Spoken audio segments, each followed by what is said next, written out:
zombie but awake 밤비가 내려 wait Can't wait no time is a game so I just put it all my way I'm zombie but awake 밤비가 내려 wait Can't wait no time is a game so I just put it all my way All I need is love all I need is hope 사랑을 갈구해 랩으로 빡치는 건 나 랩으로 얘기해 막 사는 걸 자랑을 하는 래퍼들 얘기는 no All I need is hope all I need is hope 현실을 도피해 랩으로 바쁘단 걸 날 필요로 한다고 느끼는 게 살아있다고 날 더 느끼게 해 하고 싶은 얘기들을 담아서 노래로 만들어 나는 길을 받아줘 누구에게 이야기되고 누구에겐 독 이런 얘기들은 뱀이 들어버렸네 밤에 들이부어 절간이 부어버려 툭 튀어나와버렸네 배가 부르지 않게 better rap honey bad honey bad bust down rolling 하나로는 부족해 하나로는 부족하니까 난 손목에 내도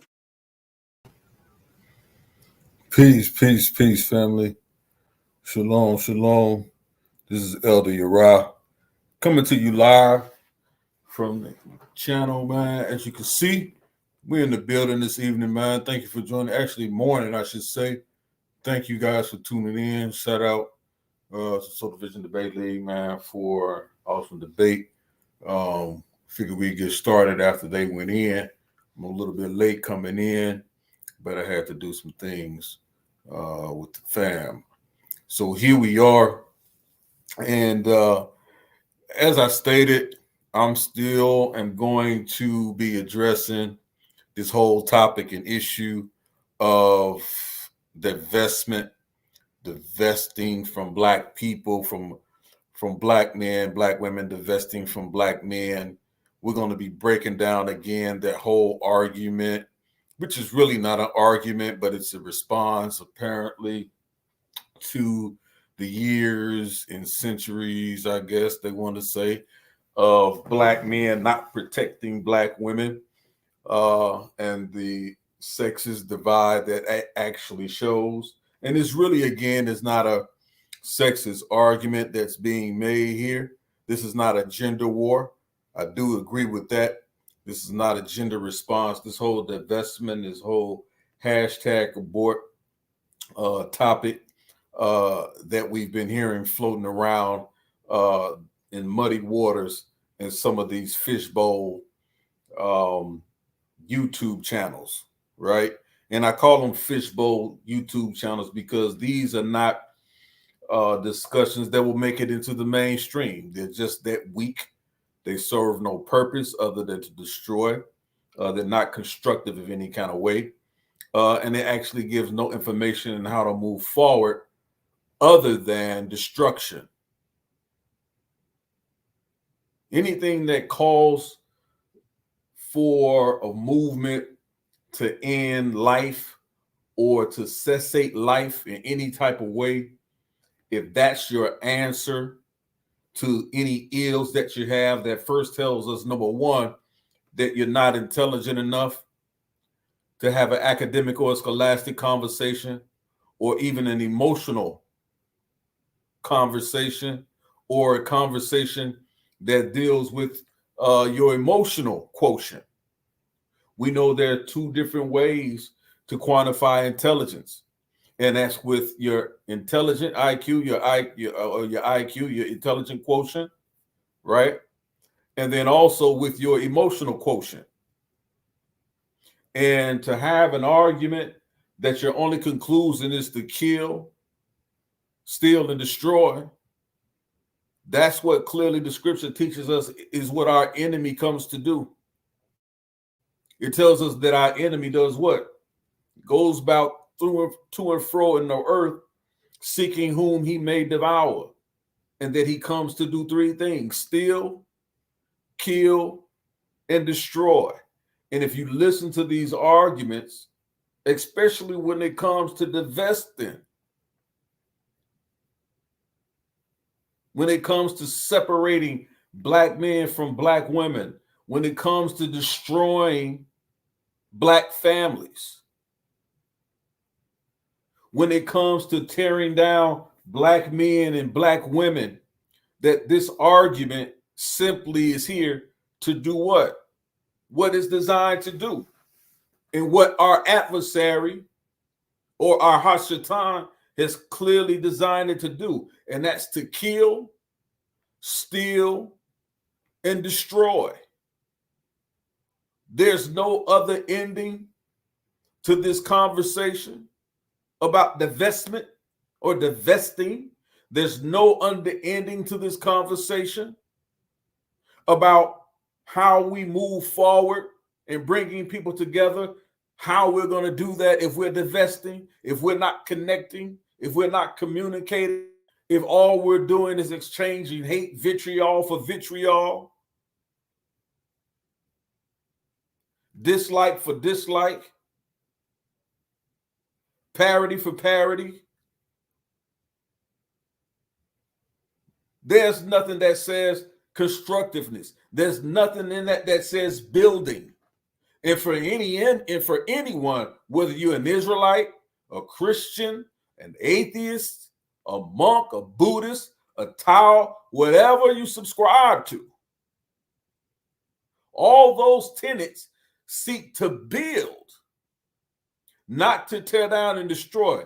And if you link yourself to any one of those, any argument that tells you that the only end game that you have is to destroy by divesting, is to destroy the black family, and in the process, destroy the black man, then that goes against everything you claim you stand for. Whether you're an atheist, a Buddhist, a Christian, a Muslim, an Israelite, that goes against everything in your inner being as a human being on this planet. And for anyone to tell you that no, it's simply about us finally standing up, or women finally standing up for their rights, or finally standing up and pushing back against black men and saying, look, we're not going to take your bull crap anymore.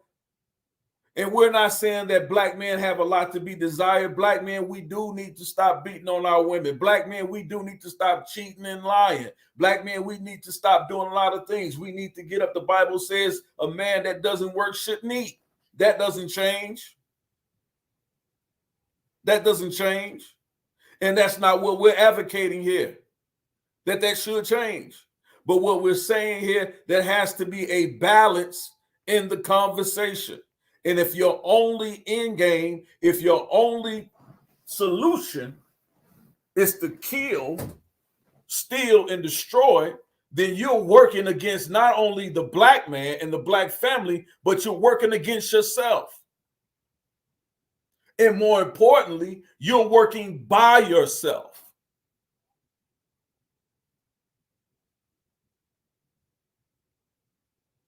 This divestment conversation is an island of its own.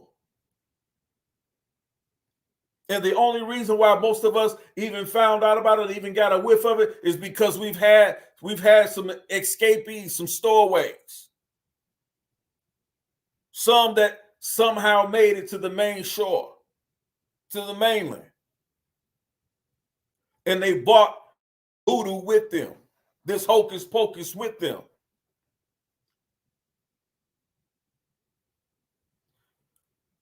But I'm not just going to give you a show full of rhetoric. I'm not just going to give you a show full of opinion and what I think. we're going to get into statistics. I'm going to show you how, again, family, to deal with this argument, how to break this information down, how to disseminate what's being said to you. Because a lot, actually, let me take that back.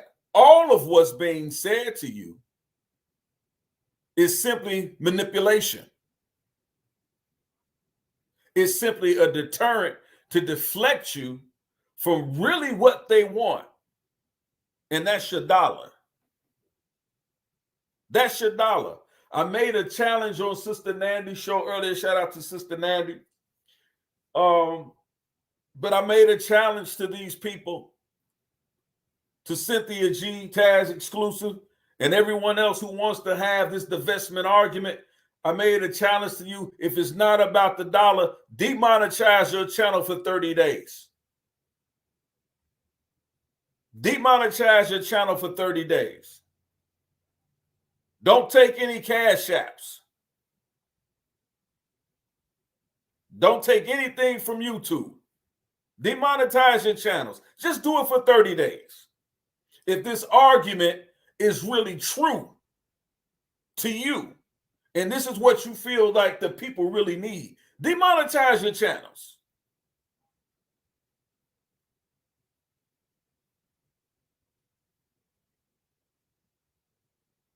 I guarantee you it won't be done. They'll say, oh, that's ludicrous. Why should we do that? And you know why? Because I know that's how you eat. The controversy that you create with these ignorant arguments, attacking black leaders, attacking black leadership, attacking black men, attacking black women, anyone that disagrees with your idiosyncrasies, anyone that disagrees with you, you attack them with ad hominems, you ostracize them, you threaten them. You're nothing more than cyber bullies. You got this grown man who's nothing more than a cyber bully sitting among women,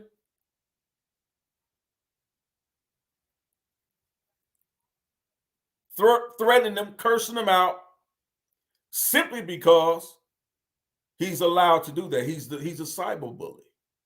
That's basically what he is, which is nothing more than a coward.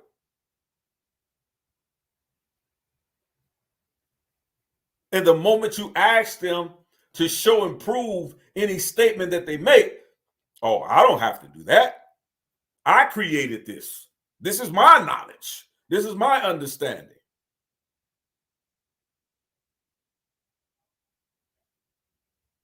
Again, I challenge them. Demonetize your channels. Don't take any money from these sisters. If you're so concerned, if your message is that profound, that they need that message so much, that you love them so much and your heart is in the right place, demonetize your channels. Don't accept any cash apps or any super chats or any donations. Don't accept any of that. Give this message for free. If this is what they so desperately need, give it away. Give it away. But I know that's how you eat. You benefit from the pain and the emotional distress of black women and black men. You're nothing more than grifters and shysters and scammers. And you play on the heartstrings of people who have been disenfranchised, of people who've been abused and beaten.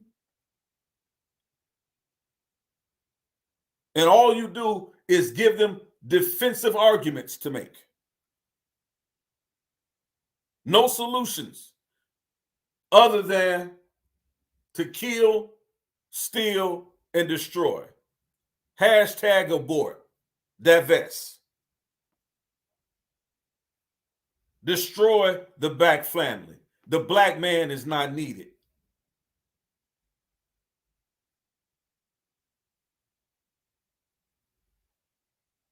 These are things that people say when they don't care, not just don't care about you, but they really don't like themselves.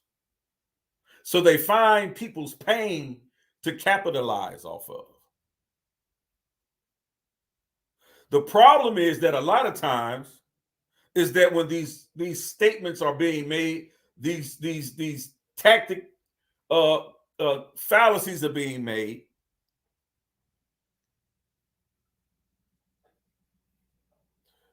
there's no pushback. There's no pushback. So they float around from panel to panel to see who they can bully. And they garner no pushback. But you made a mistake. You pushed a little bit too far. So here's your pushback. And I guarantee you, this is not the conversation that you want to have with me.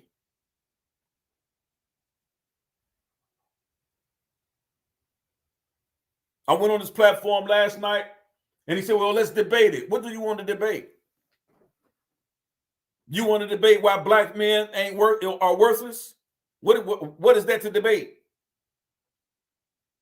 You want to debate why black women should divest and they should not commit to the black family? What is that to debate? That's not anything to be debated. A lot of you with black children, black sons, not even 5 years of age, you're linking yourself up with this foolish argument. There's nothing that I listen to. There's nothing that I read. There's nothing that I research, no information that I glean and learn that I can't share with my son. And he's 8 years old.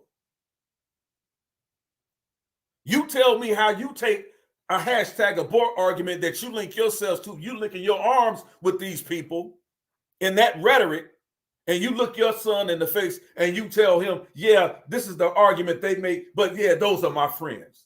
Those are my buddies.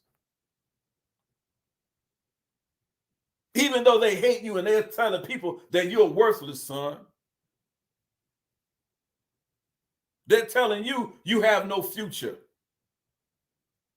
They're telling you you have nothing to look forward to. But I'm linking myself up to them anyway. Why? Because I have an agenda just like they have an agenda. There's some money somewhere. There's usually $1 somewhere.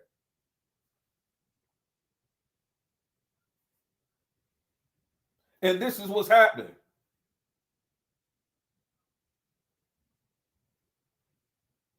This is what's happening. There used to be a song years ago, and the lyrics went, bring back the days of yea and nay, when we could plainly see the way, when it was up to us to choose whether to win or lose. Bring back the times when we could see what it was we were to be, caught in the midst of complexity. Bring back those days. Bring back the days of yea and nay, when girls were girls and boys were boys.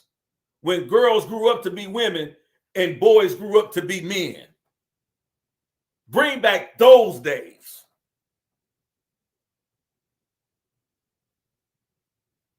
Bring back the days of yea and nay. Let your yes be yes and your no be no. Not living in the middle. Too many so-called Christians and too many so-called Israelites, you living in the middle. You can't choose a side.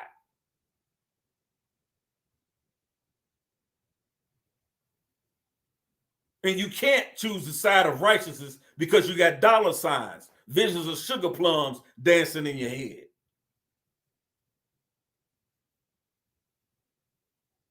You don't let the cares of this life choke you. That you're willing to even compromise the message you claim to hold.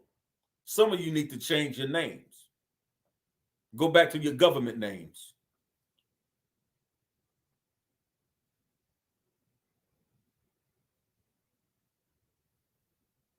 Because your names are not reflective of what you're saying. It's not reflective of what you're doing. bringing a reproach on your names, and they ain't even the names you had to have.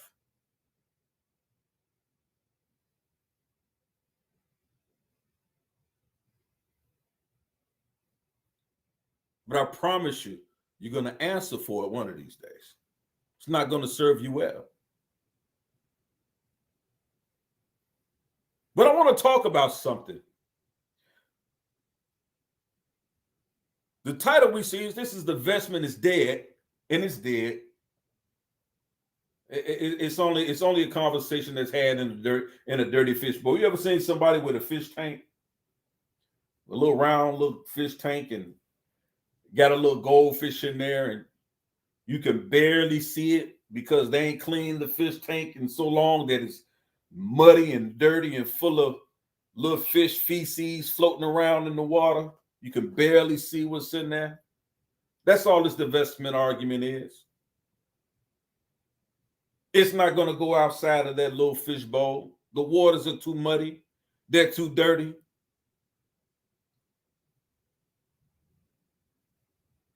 The whole divestment argument is not even cohesive. It's not even anything concurrent. It's simply based on hate. And anything that we understand that building a solid foundation, you can't build anything on sinking sand. And hate is nothing more than sinking sand. So the argument itself, I'm not worried about. But I'm worried about those who are not equipped or armed enough to deal with the foolishness that they're hearing. That's my assignment, to equip you on how to hear and don't hear, how to see and don't see. Because too often times these arguments that are being made are conflated. They want to tell you, #abort, that it's a woman's right to choose, that it's a woman's right to have say so over her own reproductive organs. No one's arguing that. But they trick you and they manipulate you with taking that argument of women's reproductive rights and shellacking it with selective breeding and eugenics arguments. That's how they manipulate you. And then they say, oh, as soon as you say #abort, all black male babies. Well, you can't tell me who I can't kill and who can pass through my womb. It's not the argument we're having. The argument that's being made that you're doing is, and we're splitting this down the middle. As a matter of fact, let's say it like this. Let's split this baby down the middle. As Solomon said in his wisdom, split the baby down the middle. Let's see who cries over this child. The one who cries with concern, if this baby is split down the middle, then that's who I know who the mother is. Because you got some folks out here, they don't care about life.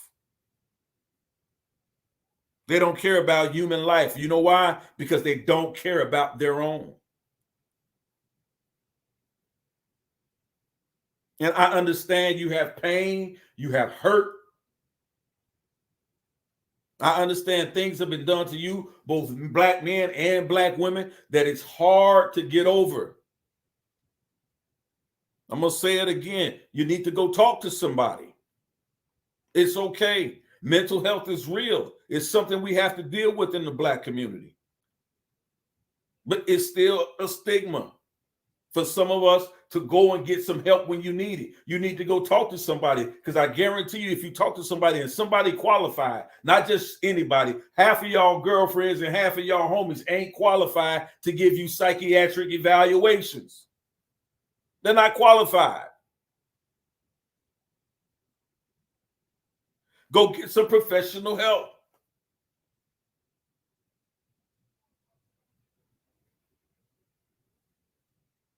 Go get some professional help. Some of y'all, I know some of your backstories. I know you need professional help.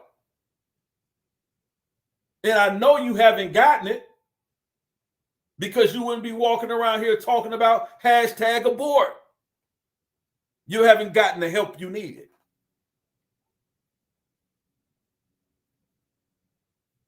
Some of you done things in your life that you have to pay for, especially a lot of our black males, a lot of black men. We've done some things we have to pay for in society, regardless of racism and white supremacy that exists.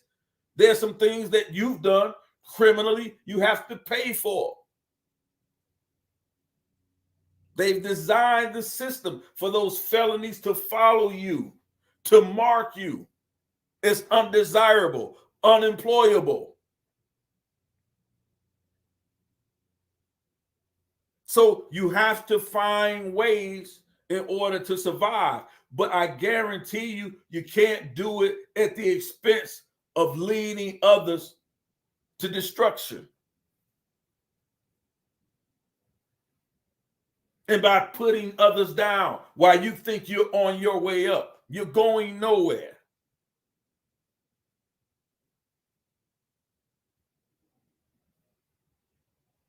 But this is what we have to deal with, family.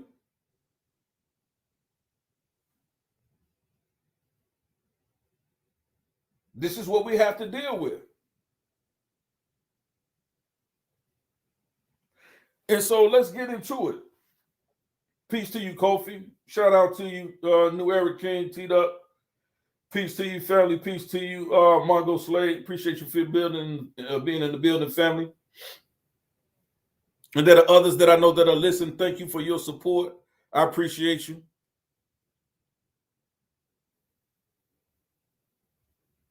I'm going to show y'all some things tonight. I'm going to get into a little bit of information. I'm not going to keep you long because it's early in the morning. It's late in the hour. But I'm going to show y'all some information because I want to arm you guys how to deal with these arguments. When you hear them, you have something to put up against it that's sourced in viable information. So when you hear this malarkey, this bull crap, this foolishness about why black women should divest from black men, you'll be able to deal with it intelligently, scholastically, emotionally. You'll be able to deal with it with a well-rounded perspective. And by no means, because some of you have selective hearing, by no means am I saying that black women should subject themselves to domestic violence. And domestic violence comes in many forms. It comes in verbal abuse. I already did a show on a guy who's riddled with hours and hours of tape of verbally abusing women. And for somehow he's found women that are so damaged themselves that they give him a pass, that they accept his foolishness from him. One person even quoted, you know what I'm saying, that even his own spouse is saying, listen, he does this to me all the time, so it's okay, sis, that he does it to you. The hell it is. The hell it is. I believe her.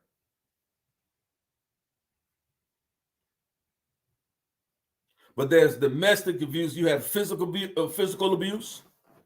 You have verbal abuse, which is the most abuse that women suffer at the hands of men, not just black men, but at the hands of men. Verbal abuse. And then you have financial abuse. Either you going to work and you come home and he taking your money, or he's going to work and you staying at home watching your 6 and 7 kids or 3 or 4 kids, and he's going to work and he comes home and you ask him for $1 and he tell you no. But you turn around, he's going out with the boys. Black men, we have to stop that foolishness. We have to have balance. We have to have balance. But I'm going to share my screen for you, family. I want y'all to read something. We often hear about the black man's worth in this country being the lowest of the low. I'm going to show y'all how they lie, right? I'm going to show y'all what they do. I'm going to show y'all what they do with these false arguments, right? I'm going to show y'all what they do. Now watch this. Let me share my screen. I'll show y'all how they do this.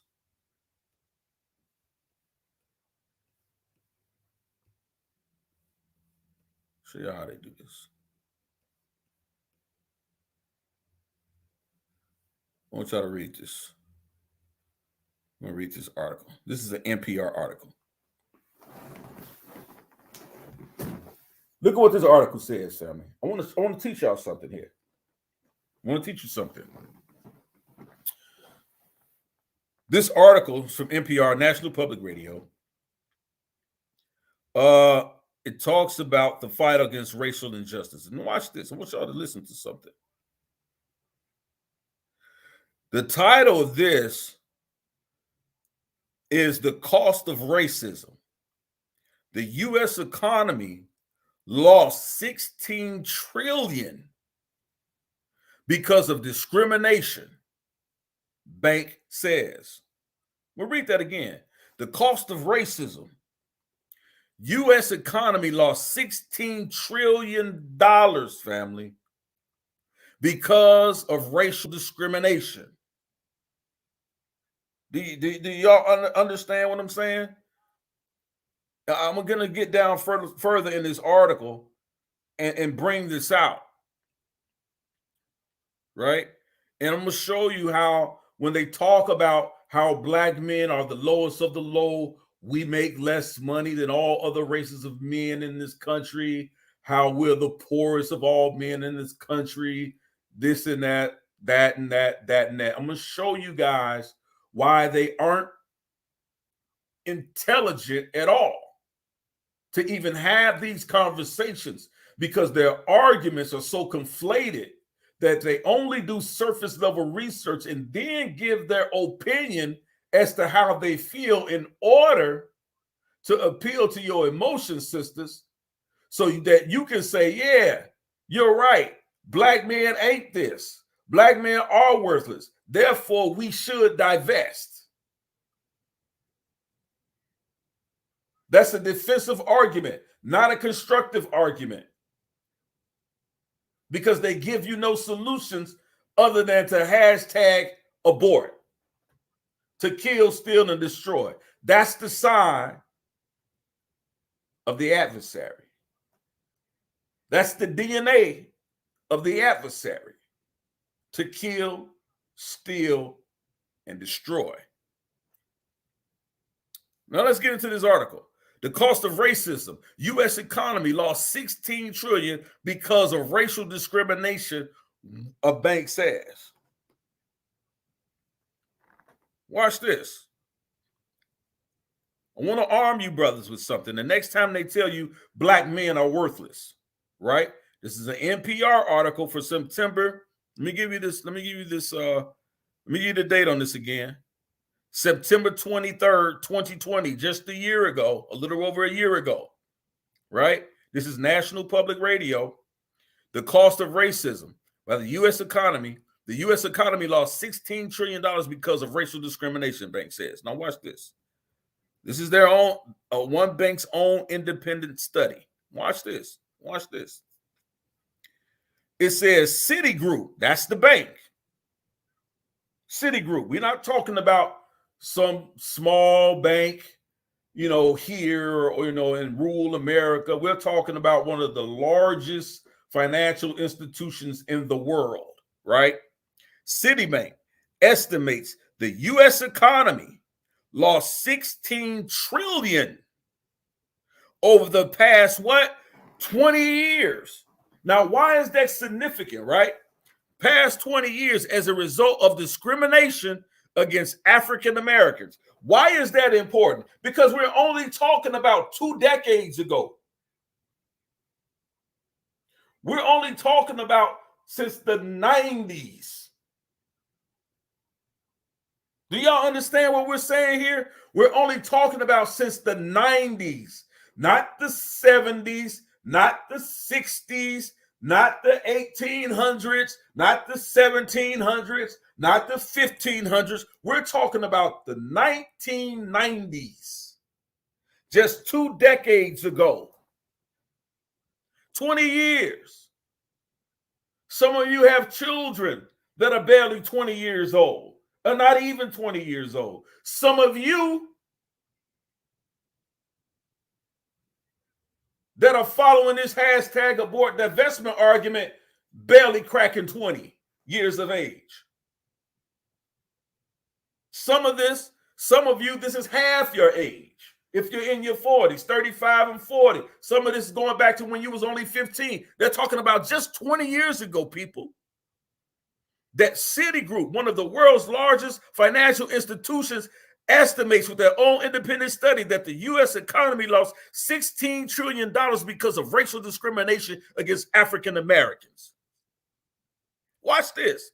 Nationwide protests have cast a spotlight on racism and inequality in the United States. Now, a major bank has put a price tag on how much the economy has lost as a result of discrimination against African Americans. $16 trillion. Some of you don't even understand how much money that is in just 20 years.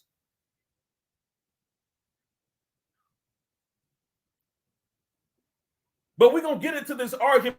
They want to tell you why the man is at the bottom financially, and the white hegemony and racism and white supremacy has no play on that. And we're only using it as an excuse. You don't know what you're talking about. You don't know what you're talking about. And the problem is that your denial of this affects how you even move up in the society. Because you don't understand what's going on around you. Because they've told you. Someone's told you. All black men only use that as an excuse. Racism and white supremacy doesn't matter much. You guys have been using it as an excuse for hundreds of years now. How long you've been out of slavery? How long it's been the 60s? We're talking about this occurred since the night. $16 trillion lost to African Americans, taken out of the hands of African Americans. The wealth stolen from African American men and women just 20 years ago in the 1990s. $16 trillion.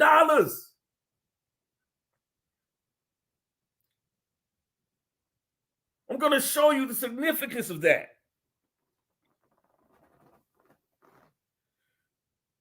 Since 2000, listen to what I'm saying to you. Since 2000, that's just 22 years ago now. Since 2000, and I was saying the 90s, but since 2000, just 22 years ago, U.S. gross domestic product lost that much as a result of discriminatory practices in a range of areas. Where did they steal the $16 trillion from? Because that's what they're telling you. They stole $16 trillion of wealth from African American men and women just 22 years ago, in the past 22 years. Where did they steal it from? This is a study by Citigroup. Where did they steal it from? In education and access to business loans. Do y'all understand that? In education and business loans.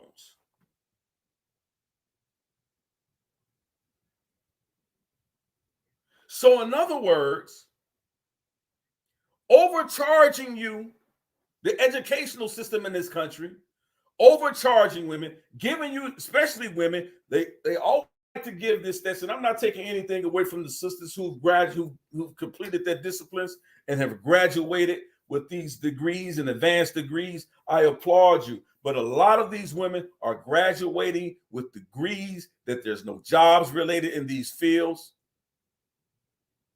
They come with no experience. But they may be the most graduating group, especially among African American men. Black women are the most graduating group when compared to Black African men or African American men. But what they won't tell you as well is that they come out of these universities and colleges with 60, 70, some $100,000 worth of debt that the government says you can't even file bankruptcy on, that the U.S. economy has no job to give you. So when you come out, you got a $60,000, $100,000 in debt. You only can find a job that's paying you $15 an hour.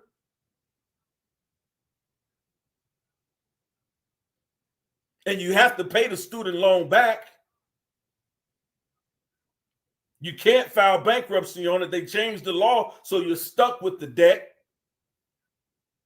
And then you're graduating with a degree in music appreciation. You can't use it anywhere. Or you don't know how to use it because you're expecting to find a job in your field. And there are no jobs in your field. Your sector, your job sector that you graduated in is not growing. It's declining.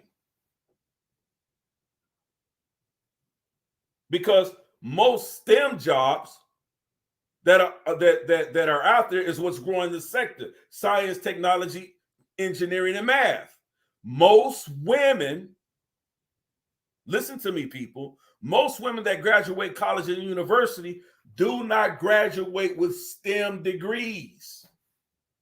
They're not graduating in science, technology, engineering, and math on the scale that Black men are. There's not.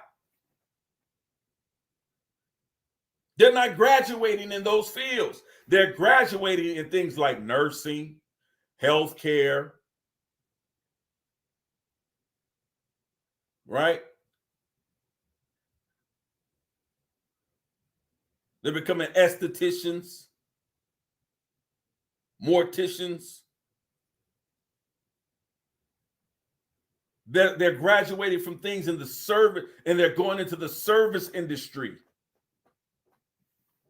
But they're not graduating with STEM jobs at the same rate as Black men. Black men outpace Black women when they're in STEM jobs and STEM degrees.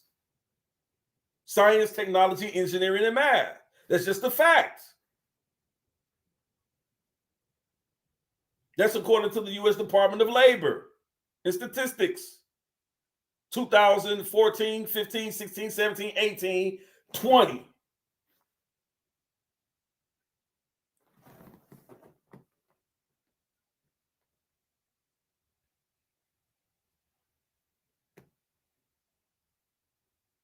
Shalom, Ayel.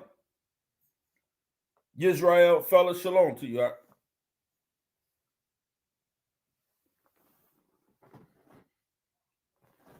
Like, share, and subscribe if you haven't. Family, I want to keep in touch with my brothers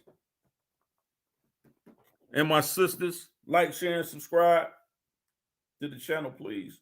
We're going to be doing a lot more on this channel.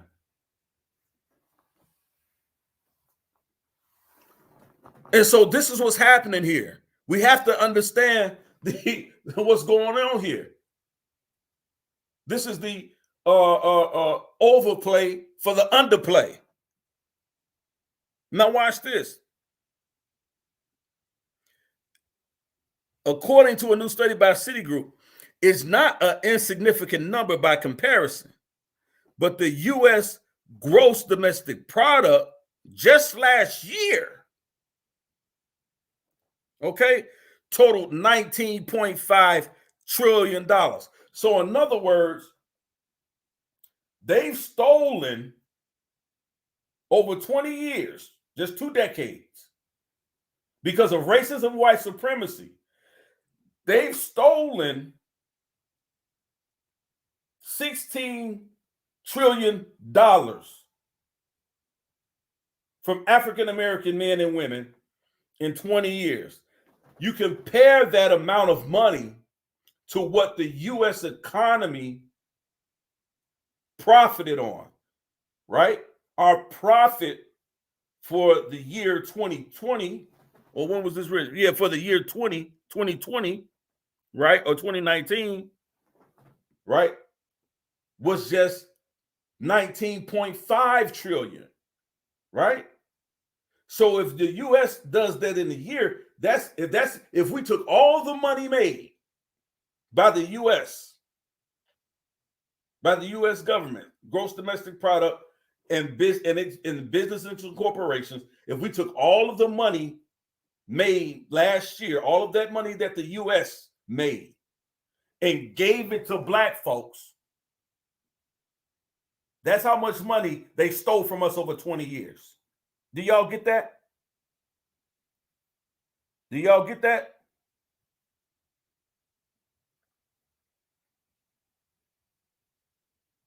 That's how much money they've stolen from us. We got to understand what's going on here, people. So when they tell you that the black man is at the bottom of the black man and the black woman is at the bottom in wealth compared to white people, that's because the smallest 1%, the smallest percentage of whites that control a majority of the money. There's 1% of the wealthy in this country control 99% of the wealth.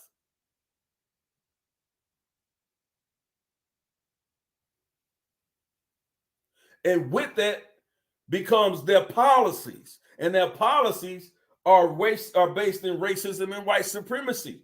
That affects both black men and both black women. But the ignorant argument is when we have folks telling you, oh, that's just an excuse.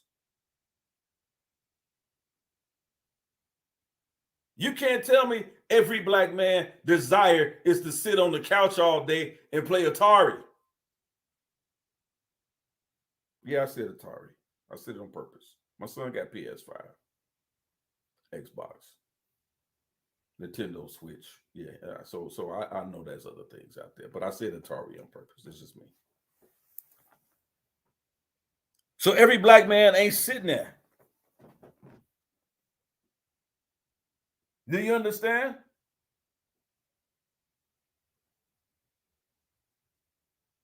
Do you understand what I'm saying?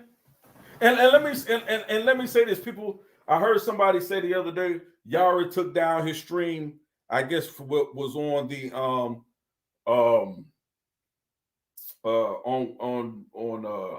one of the channels that I did the first divestment argument on, right? Or the first divestment video to this series, that I took that down.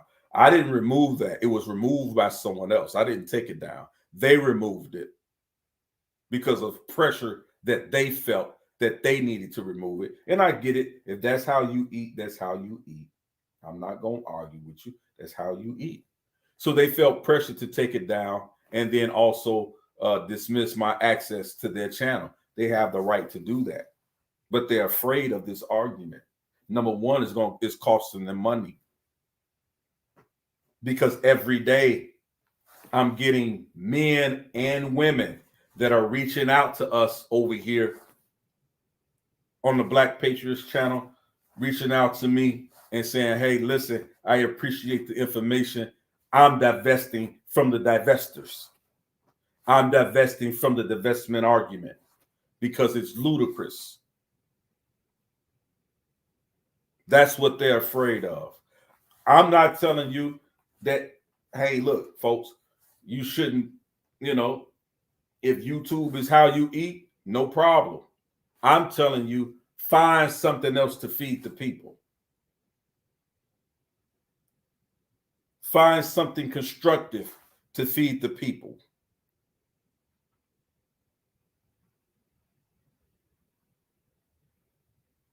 But you're a bunch of YouTube hustlers. That's what you are. Again, I'm going to challenge you. If it's not about that, demonetize your channels.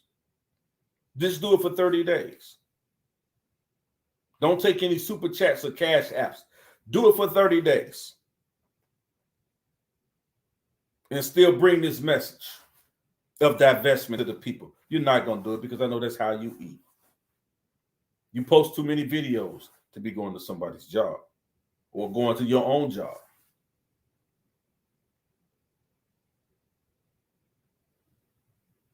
You know, everybody wants to be a social media influencer now, right? That's the thing. That's a quick way to wealth. Just like everybody, first folks used to be they wanted to be police officers and firemen.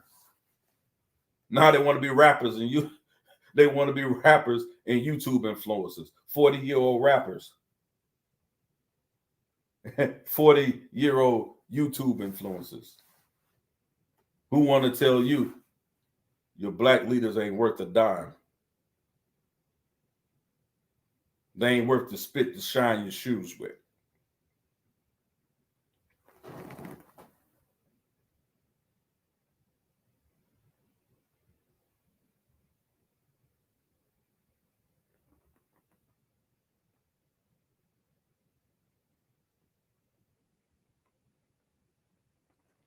Facts, AL. A lot of it is. A lot of it is. Reparations for World War II, absolutely. They're still living off the wealth.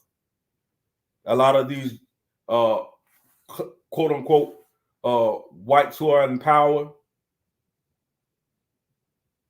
they're living off a lot of the stolen wealth from a lot of African, listen to me, African countries where they went in and stole artifacts. They went in to a lot of these neighboring countries that during World War II, and stole artifacts and priceless jewels and artwork.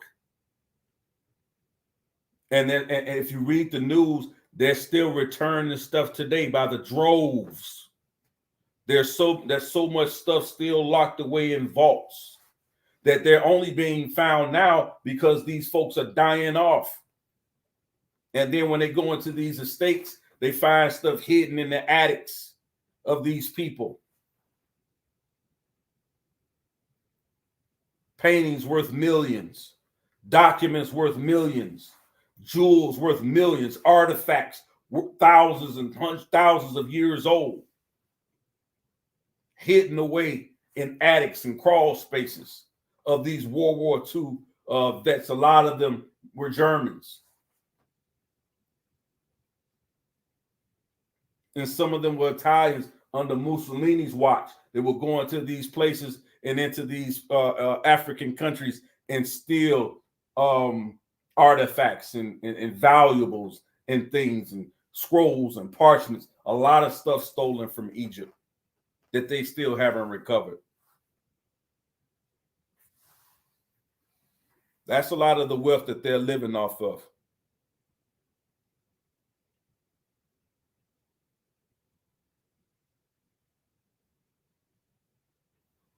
But let's get back into this article.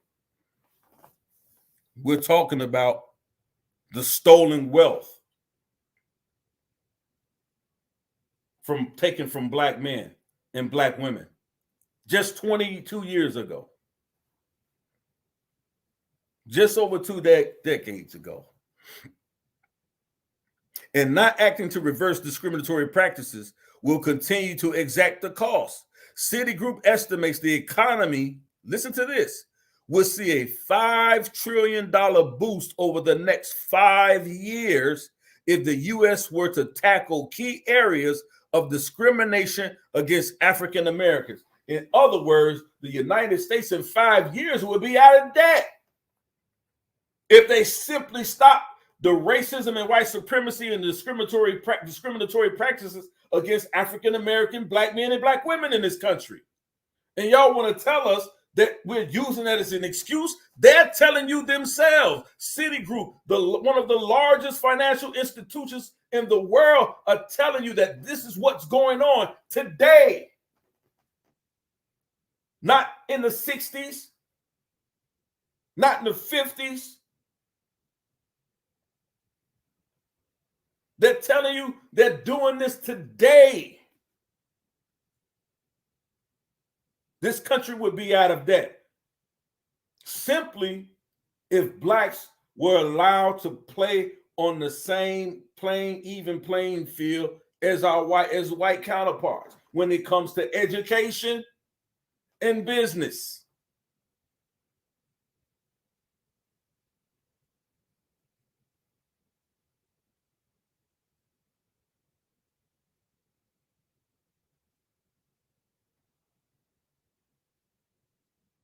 And because they're not walking, and because the white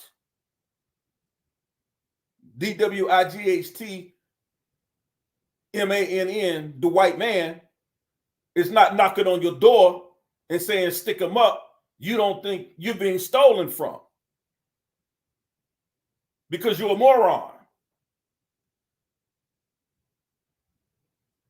You don't think it has no effect on you because he's not knocking on your door. But you can't even get a business loan with the same qualifications and background, if not even more qualifications and background than your white counterparts. They still can't get a loan simply based on the color of your skin. Today, this is what today you're paying more for education and being offered less pay. You're paying for more education, women, black women, ladies. You're paying more for your education, but you're being offered less money than even black men who don't have the same education as you. But they're not making that decision. Who's making that decision? White men are making that decision. But you want to divest from black men and you want to be subjugated to them because you're not talking about the Asian man that you're going to divest to, that you're going to invest in. You're not talking about non-white Hispanics. You're not talking about Mexicans. You're not talking about Native Americans because they rarely marry outside their race. And Native Americans marry 58% outside of their race, but they ain't marrying you. They're marrying whites. 93% of white men don't marry outside of their race. So only 7% of white men actually marry outside of their race. And in that 7% is Asian women, Hispanic women, and Mexican women, and black women. So you ain't even a full 7%, ma'am. So why these folks out here telling you to divest and go get you a white man?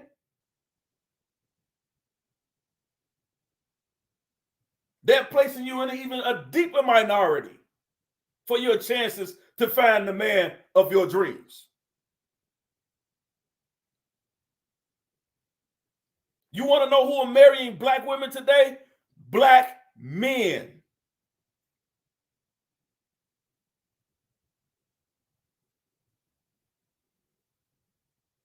I know some sisters are discouraged by what seemingly may be the choices that they have. And I'm going to tell you, there are a lot of things that go into that. A lot of it is simply where you live. It's the city, the state that you live in. You're talking about divesting. You need to be talking about moving to where you can find more quality and qualified black men. And I'm going to show you that too in this stream, ladies. I'm going to show you that. See, I'm here to assist my sisters and my brothers. I'm not here. I'm not finna send you my cash app. I'm not finna ask you to put nothing in the super chat. I'm not finna ask you to do any of that. I don't want your money. I don't need it. This is not how I eat.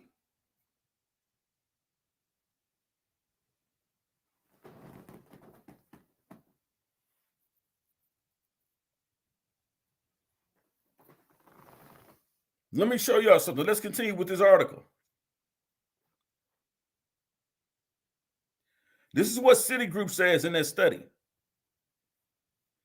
He says, we believe we have a responsibility to address current events and to frame them with an economic lens in order to highlight the real cost of long-standing discrimination against minority groups, especially against Black people, and particularly in the U.S., wrote Raymond J. McGuire, a vice chairman at the bank, that Citigroup, and the chairman of its banking, capital markets, and advisory team. Watch this.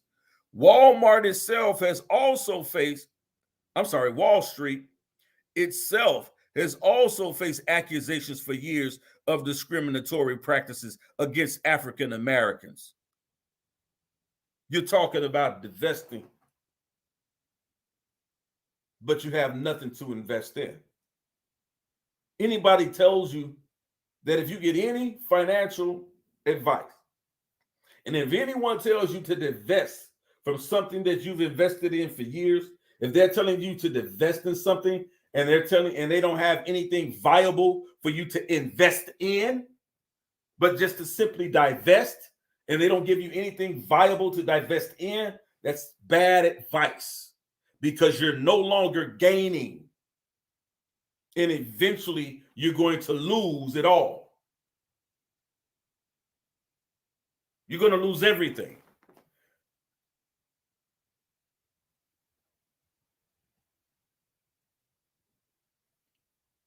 Let's continue. Wall Street itself also has faced accusations for years of discriminatory practices against African Americans, such as limiting approval for mortgages. Owning a home is a key to wealth, family, but they refuse to give you the loan. They refuse to give you the loan, Black man. They refuse to give you the loan, Black woman. But instead of understanding this and fighting against institutionalized racism, and what they're telling you that they're finding in their own studies that this exists today, and we've lost money. We've had money stolen from us, stolen out of our hands, almost in the tune of $16 trillion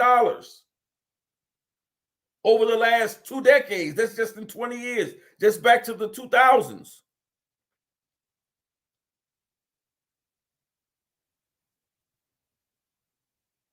But they won't even give you a mortgage or not provide you enough banking options in minority neighborhoods. In other words, you got to drive outside, 5 miles outside of your neighborhood to get to a bank.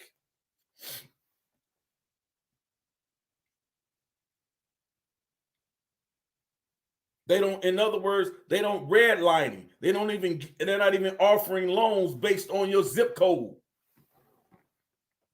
Let me go back to that.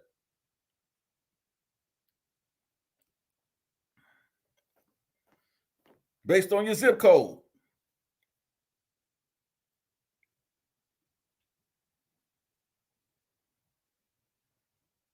Or not providing enough banking options in minority neighborhoods, which are among the damaging actions identified by Citigroup researchers.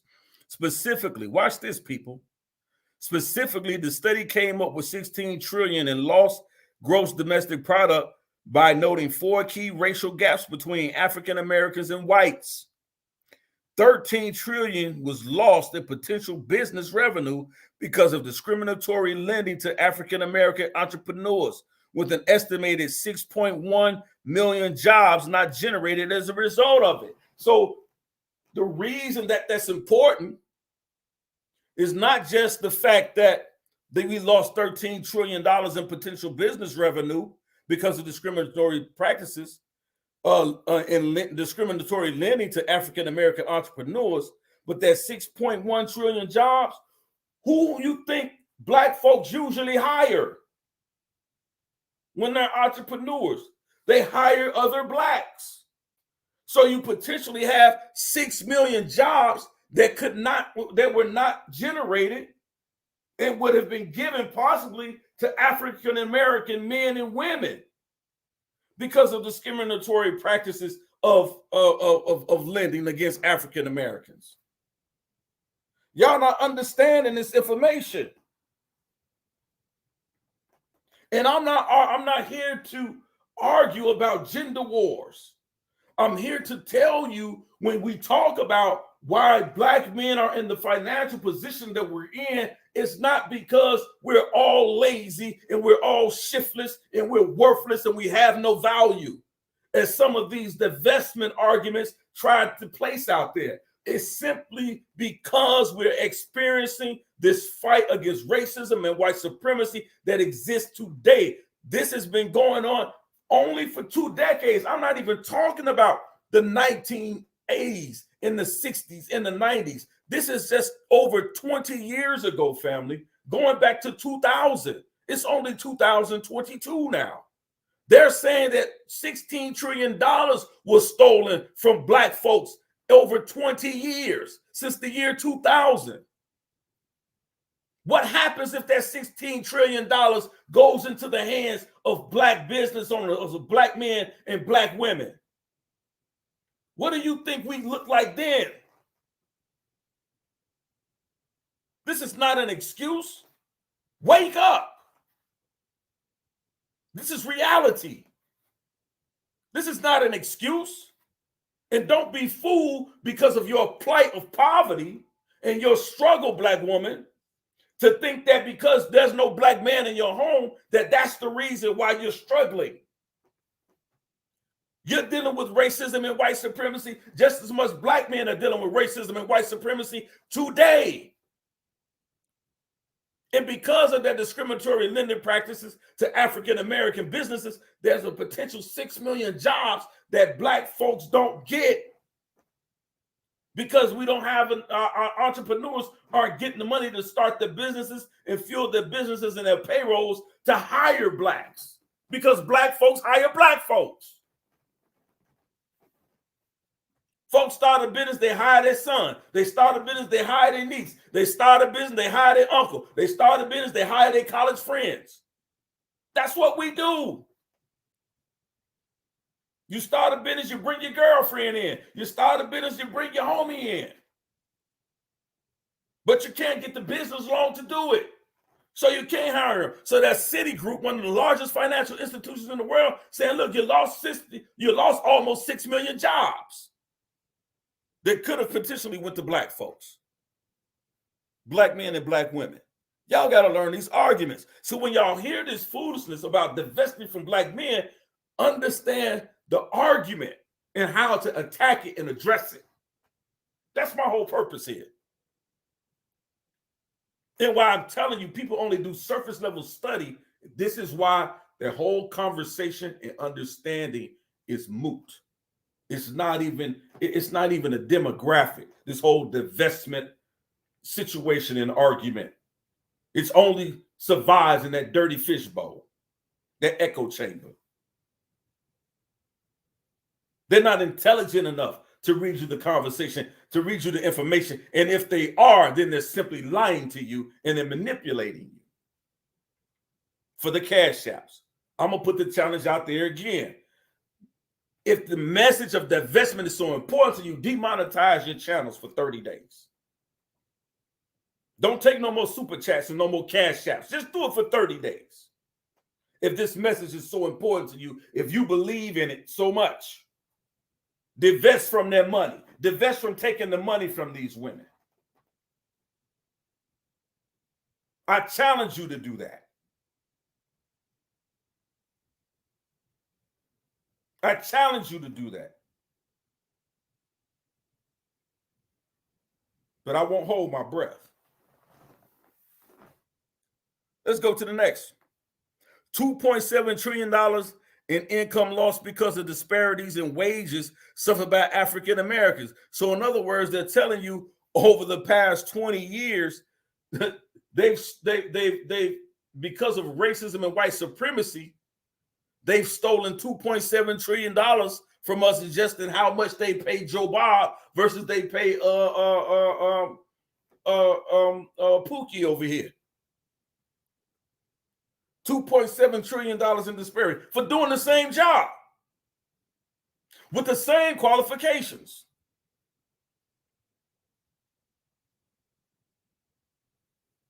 This is how they stole. We're breaking down how racism and white supremacy in this country, according to Citigroup, has stolen over $16 trillion from African Americans in this country over the past just 20 years. Watch this. $218 billion lost over the past 20 years because of discrimination in providing housing credit. Come on, family.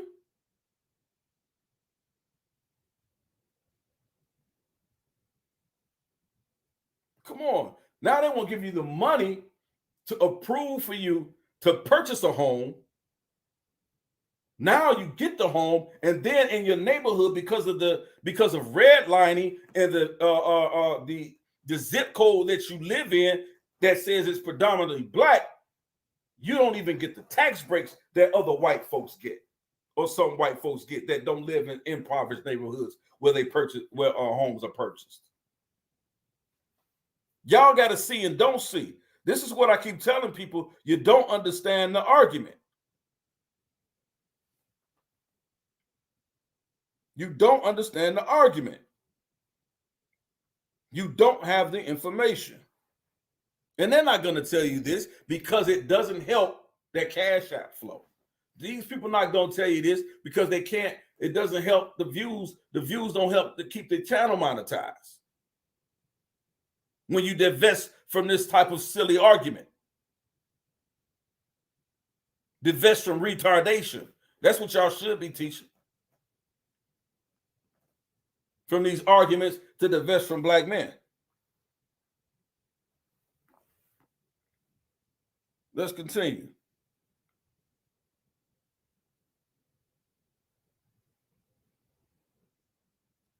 And $90 billion to $113 billion in lifetime income lost from discrimination in accessing what? Higher education. You can't even get enough money to pay for a college for 4 years. We know poverty in this country is tied to education. High crime is also tied to education and poverty.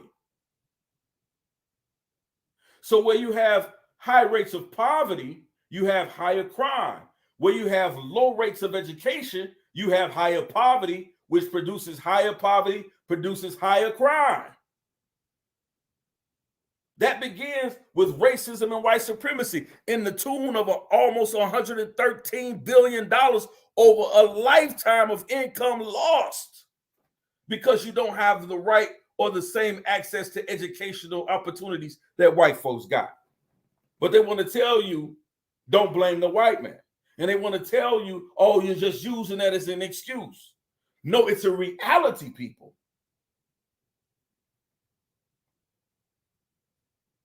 It's reality.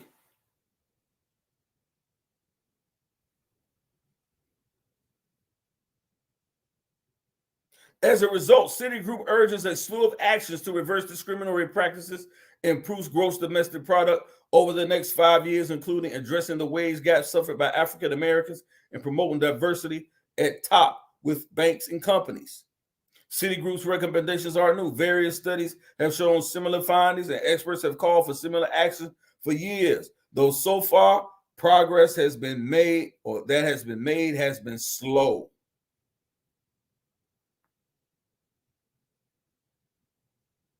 Y'all got to understand what we're dealing with here, people.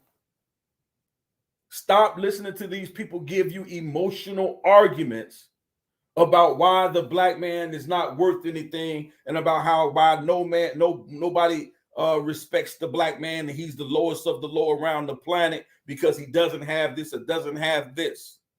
No other race or group of people is fighting against the establishment or has the establishment, the white establishment as a whole in this country, working against them. Citigroup did the study.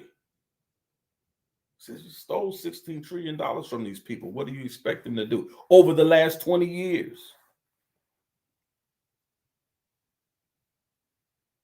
And you wonder why we have high crime rates, high poverty rates, and less people graduating from high school and college.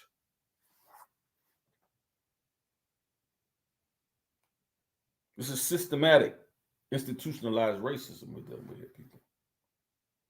This is not about an excuse. This is about you getting educated on your rhetoric. So this is what you deal with them, people, when you come across this foolishness, so you can arm yourselves. I want to show you something else. Women that talk about they have difficulties finding quality black men. I'm going to tell you this. Sometimes, I said it earlier, sometimes it's just where you live. You know it. Sometimes it's just where you live. You want to go meet sometimes you need to get up and go move to another city. Go move to another state. Because your selective pool of men who you feel are quality or men who are quality is not where you are. You need to move. Divestment is not the answer. You need to move. And I'm going to show you why I say that. I'm going to show you why I say that in just a minute. But I want to get to this as well. Let me do this before I get to that. This is the New York Times, where it talks about black women were half as likely to be hired for state or local jobs than white men. See, this is important. When they're telling you to divest from black men so that you can become subjugated and made to feel even less or even worth less, even more to these white men who some people are telling you you should be expanding your horizons to date them. These white men are in power, mostly, and they don't even want to hire you. But you think they want to marry you? You think they want a relation? They want a life with you? They don't even want to marry. They don't even want to hire you on the job. I know it might sound harsh, but I'm telling you what the stats are showing. I'm not making this up, people. I'm not making this up. New York Times article. Listen to what Patricia Cohen says. She's not even the woman of color here. I don't believe she is. And this is just from March 2021. It says government workers have been particularly hit hard by the pandemic. Nearly 1.4 million of the 9.5 million jobs that have disappeared over the past year came from state and local workforces. State and local government positions account for 13% of the nation's jobs, and the sector has historically been more welcoming for women and African Americans, offering an entryway into the middle class. But a report from governmentjobs.com, a recruiting site for public sector jobs, suggests that even this corner of the economy, applicants who are not white males can be at a disadvantage. Y'all got to stop playing with me, man. Y'all got to stop playing with me.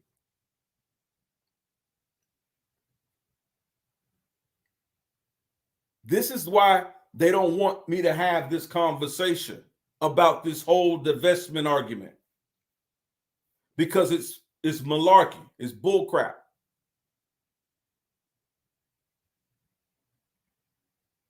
They don't want this they don't want this to be exposed, that what they're teaching or what they're selling, divestment, is nothing but smoke and mirrors. It's an opportunity to steal from you. And they're using it to manipulate the emotions of women who have had struggles financially, who have issues with men, black men to be exact. This is the game that they're playing with you, sisters.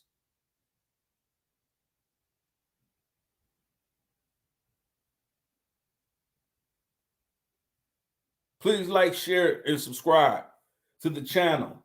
I'm going to be dealing with this more until I feel like it's sufficient enough, the Most High says the same. Well, this argument has enough holes in it for the people in that fishbowl to escape.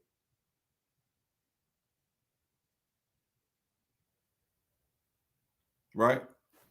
But let's continue. The study, which analyzed more than 16 million applicants by race, ethnicity, and gender in 2018 and 2019, found that among candidates deemed qualified for a job in city, county, or state government, Black women, listen to this, Black women were 58% less likely to be hired than white men. Guess who's doing the hiring? It ain't Black men, and it ain't Black women. Who's doing the hiring? White men are hiring white men, or white women are hiring white men. Overall, qualified women were 27% less likely to be hired than qualified men. So, Black women, you can have better credentials, you can have your advanced degree, but you're going to lose that job, that position, to a white man less qualified than you, because a white man is going to put another white man above you. They don't do that foolish stuff we do. You don't hear them talking about divest from white men, white women. These white women will have no such thing. What do you mean?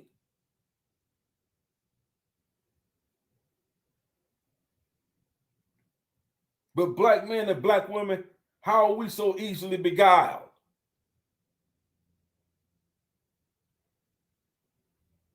That folks that sit on YouTube all day begging you for dollars and money and subscribers so that you can become, so they can monetize their channels and sip around and you can hear them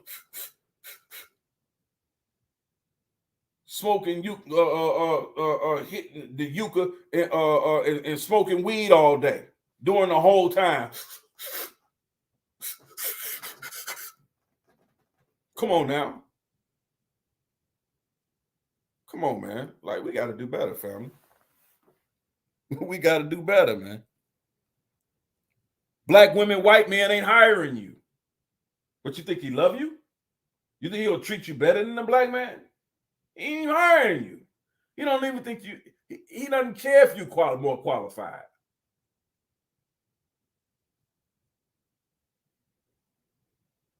They're never going to put you above their own race. They're never going to put you on an equal footing of their own race.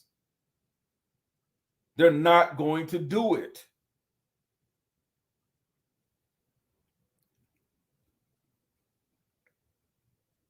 The disparities was surprising. In a survey of 2,700 applicants, nearly a third said that they thought they were more likely to be discriminated against in the private sector than in the public sector. Black Americans, who make up 13% of the population, rely disproportionately on state and local jobs, making up 28% of applicants for positions. There are steps that could mitigate bias. The study found that many more Black women were called in for interviews when all personally identifying information was withheld during the application screening process. So basically what they're telling you is that Black women were bought in as more than Black men, but they didn't put on the application that they were Black.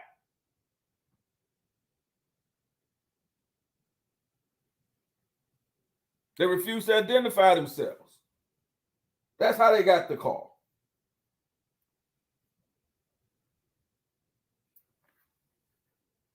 We got to stop falling for this, people. I'm going to go into this next. Black women talk about divest because there are no qualified Black men. Divest from these Black men. They're bums. They're worthless. They're not doing anything. We're not taking it from you anymore. I'm telling y'all, some of y'all drink, some of y'all pool that y'all been swimming around in that fishbowl, the waters are too dirty. You need to get out of that fishbowl and get into a bigger pond. You'll find some decent brothers out here. There are a lot of them. And sometimes they're not in their city. They ain't around your block. They ain't around your corner. They ain't going to be in your local church. They're not going to be there. You need to get out of that state, out of that neighborhood you in, and go expand your horizons. There are many available, gifted and talented, hardworking black men that are looking for black women that can be faithful to black women, that are protectors of black women,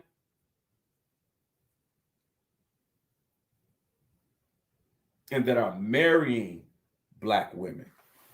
Don't let them lie to you, sisters. Let me show you this. I want y'all to see this. This is from Black Demographics.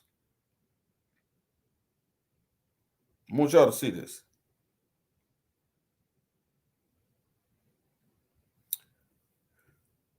Rank cities where black men with jobs outnumber black women.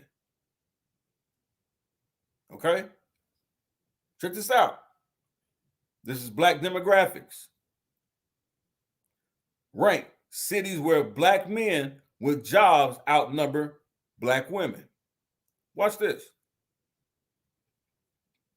Watch this. Nationwide, there are 93 black men with full-time jobs for every 100 black women. Did y'all hear that?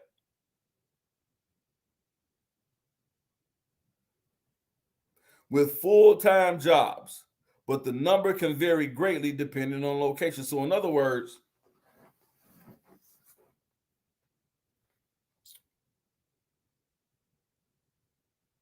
there'll be 7 women who wouldn't be able to find, 7% of women, of black women who wouldn't be able to find black men with jobs. 7% for every 100 women. For every 100 women, that'll be 7 who wouldn't be able to find black men with full-time jobs in this country. Watch this. Where are the black men with jobs? Watch this. The largest metropolitan areas. Black full-time working populations of 50,000 and more. Watch this. The top cities where you find black men who have full-time jobs, who outnumber black women with full-time jobs, where your odds are better women, this is where they at. San Diego, California. Your odds are better here, finding you a black man with a job. Seattle, Washington.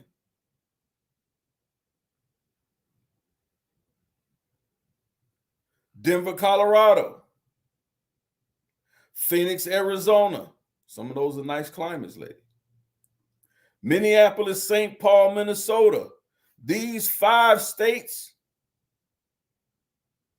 are showing you where black men outnumber black women with full-time jobs. Some of y'all, if you ain't in these areas, you might want to consider moving here if you're really looking for a decent black brother with a job. Your odds increase considerably.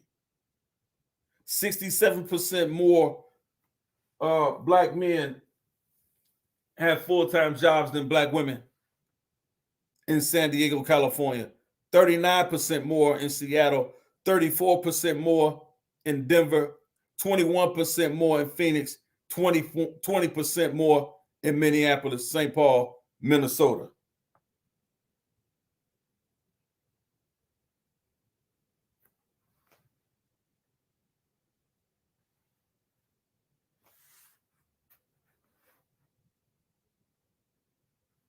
Right? Here's some of the cities, and I ain't make this up, people.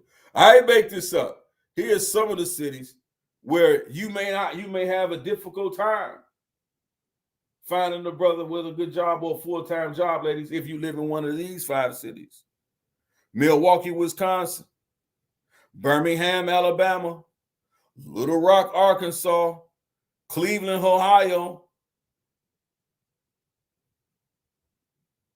St. Louis, Missouri. You understand? If you live in one of these 5 cities, sisters, you probably have a hard time finding the black man with a full-time job. But let's see what it looks like in smaller metropolitan areas. Portland, Oregon, 51% of black men have more full-time jobs than black women. Clarksville, Tennessee, 38% of black men. San Jose, Santa Clara, California, 31%. Providence, Rhode Island, 30%. In Temple, Texas, 29%. That's with working populations of 15,000 to 50,000.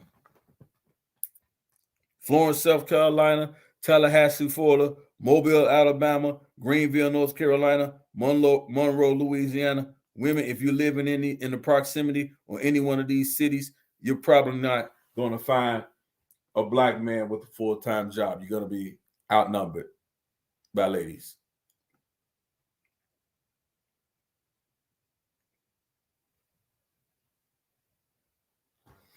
And it goes on and on. Watch this. For metropolitan areas with black males full-time working populations from 5,000 to 15,000. Watch this. Urban Honolulu, Hawaii, 194% of black men are working full-time jobs, more so than black women. 194%. El Paso, Texas, 95% more. Salt Lake City, Utah, 80% more. Oxnard, Ventura, Canada, 63% more. Albuquerque, New Mexico, 62% more.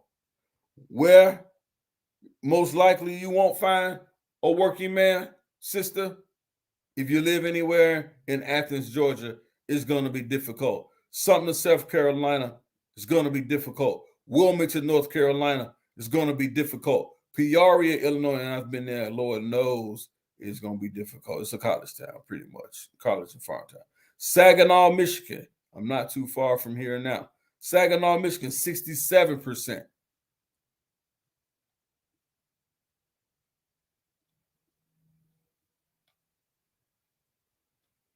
Like, this is what we have to begin to reflect on, family. We have to begin to see this. That black women, if you're having difficulties finding good quality men with full-time jobs, instead of divesting, you need to divest from the city and the neighborhoods you're living in and go invest in a new city. Go invest somewhere and start over and get into a bigger pool of qualified black men. I just went over several cities across the country.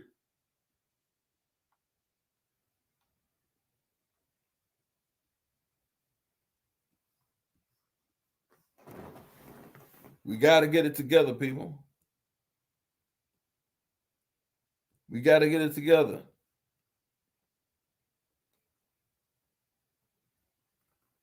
Coming up on the 2-hour mark. I appreciate those who stuck with me this late start.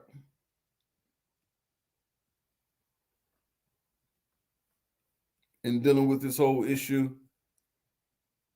Divestment is Dead, part 2. We have to know how to challenge these arguments.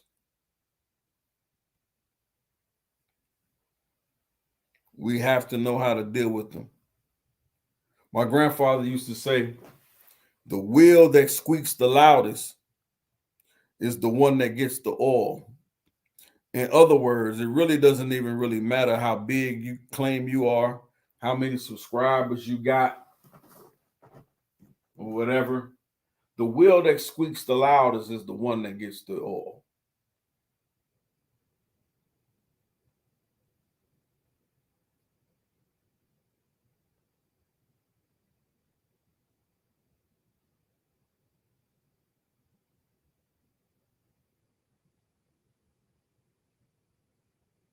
So these are the things we have to deal with here, people. And we're going to be coming to you with more lessons. I'm going to be bringing out more things in regards to dealing with some of these issues. I am going to stay definitely on this whole divestment argument here. This foolish antics. I'm going to be calling some of y'all out.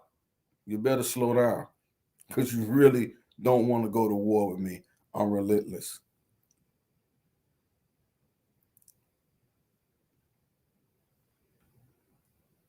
Just want to give you a preview of a few things to come.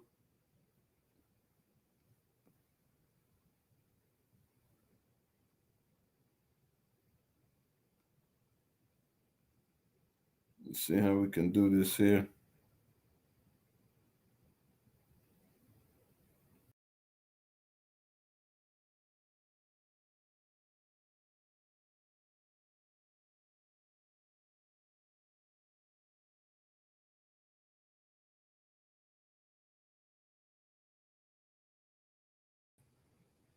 Yeah, we're going to be dealing with the whole divestment scheme. Y'all look for that coming up. We're going to be breaking that down, deal with that.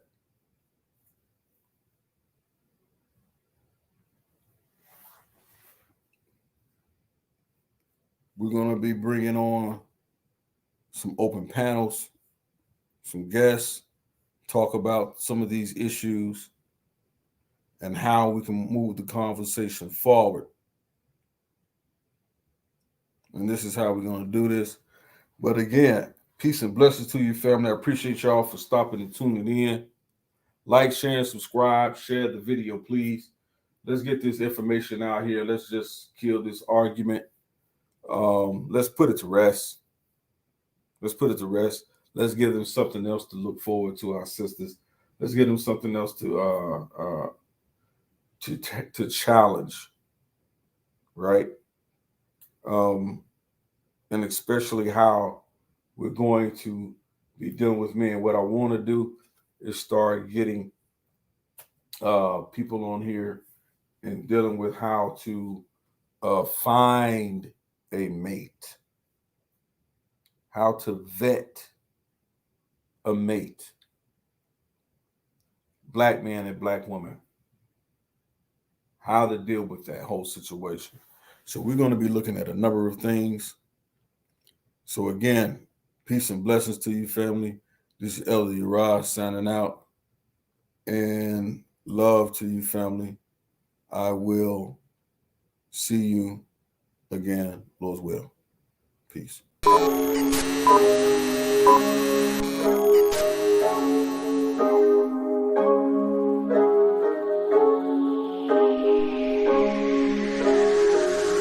I'm zombie but awake, 밤비가 내려wake. Can't wait, no time is a game, so I just put it all my way. I'm zombie but awake, 밤비가 내려wake. Can't wait, no time is a game, so I just put it all my way. All I need is love, all I need is hope. 사랑을 갈구해 랩으로 빡치는 건 나 랩으로 얘기해 막 사는 걸 자랑을 하는 래퍼들 얘기는 no. All I need is hope, all I need is hope. 현실을 도피해 랩으로 바쁘단 걸 날 필요로 한다고 느끼는 게 살아있다고 날 더 느끼게 해. 하고 싶은 얘기들을 담아서 노래로 만들어 나는 길을 받아줘. 누구에게 야기되고 누구에겐 독 이런 얘기들은 뱀이 들어버렸네. 밤에 들이부어 절간이 부어버려 툭 튀어나와버렸네. 배가 부르지 않게 better rap honey bad honey bad bust down rolling 하나로는 부족해 하나로는 부족하니까 난 손목